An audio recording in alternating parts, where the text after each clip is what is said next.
We have no control over the cost of gas, but we can control how we use it. At the current prices, we want to use it sparingly. Get the most combustion out of our buck?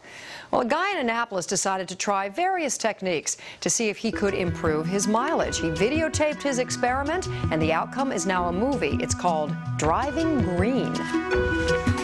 My daily commute is 2 hours, an hour each way. And during one of those trips, I came up with the concept of making this film to explore ways of driving greener. Brian Palmer lives in Arnold, Maryland, and crosses the Bay Bridge each day to Chestertown on the Eastern Shore.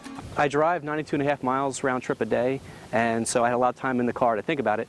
His main thought was how to save gas, and while he admits I'm not a scientist. In his film, he decided to approach the problem scientifically. He attached a scan gauge to his car, giving him a snapshot readout of his car's diagnostics, and then applies various techniques to see what improves his car's performance.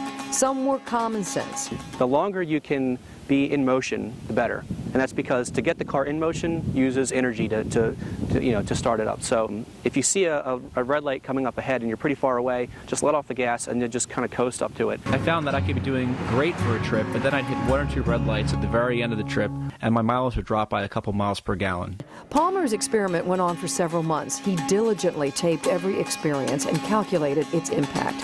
He studied cruise control, uphill velocity, drafting behind trucks, and he tried performance additives such as acetone. Doing this, by the way, in a used Honda Civic that already had 140,000 miles on its engine. His mandate was to be as green as practical, not as possible. Me as a consumer, I can't go and necessarily make the gas price drop, but I can save myself, close to $1,000 a year at the amount of miles that I drive if I just change my driving habits.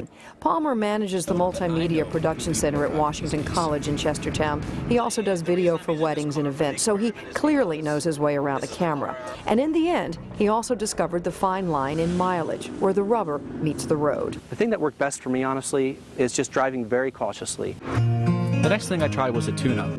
And tune up your car. It actually works. But when I change the spark plugs, change the air filter, oil, just do like a normal tune-up kinds of things, I felt an immediate increase in performance. In the end, he did manage to get more mileage from his car.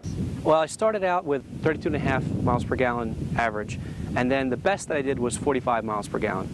Palmer is now hoping to get some mileage out of his movie. He plans on entering it in some environmental film festivals. Who knows how far he's going to go.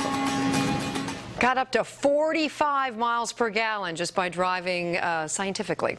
To find the link to Brian's movie so you can watch the whole thing, and you should, go to NBC4.com and click Going Green. You'll also find previous stories you missed and resources to help if you are going green. So there.